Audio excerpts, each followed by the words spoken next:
আজকের ভিডিওটা একটু ডিফারেন্ট হতে যাচ্ছে, তার কারণ হচ্ছে এই যে দোকানটা আজকে দেখছো তোমরা, যেখানে তোমরা এই স্যান্ডউইচ বানাতে দেখছো, এই দোকানটা হচ্ছে আমাদের আড্ডা মারার জায়গা। বাঙালি আড্ডা মারবে আর খালি মুখে মারবে তা তো আর সম্ভব নয়।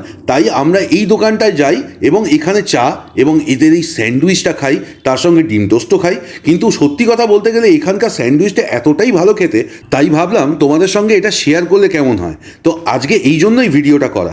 যাই হোক, এখানে যদি তোমরা কখনো যাও তাহলে অবশ্যই এই স্যান্ডউইচটা ট্রাই করো। আমি তোমাদের দায়িত্ব নিয়ে বলছি, তোমরা নিরাশ হবে না, অসাধারণ খেতে। সাউথ সাইডের ঠিক উল্টো দিকে লেন্স কাট আছে, লেন্স কাটের ঠিক ডায়াগোনালি অপোজিট অসাধারণ চা আর স্যান্ডউইচ করে। আমার খাওয়া বেস্ট, অনেক ভালো ভালো দোকানের থেকে ভালো করে, জানো তো। অনেক কষ্টে নিয়েছি কেড়ে, নাহলে এটা এক্ষুনি শেষ হয়ে যাবে। তোমরা জানো যেরকম খাইকুড়ে লোক, ও তো ওর হাতে পড়া মানে শেষ। আমরা এখানে মাঝে মাঝে খাই এই স্যান্ডউইচটা, কিন্তু খুব ভালো বানায় এমন চা, তোমরা একটু যেতে পারো, খুব ভালো। আজ এখানেই শেষ করছি। কন্টেন্ট ভালো লাগলে ফলো করে নিও পেজটা।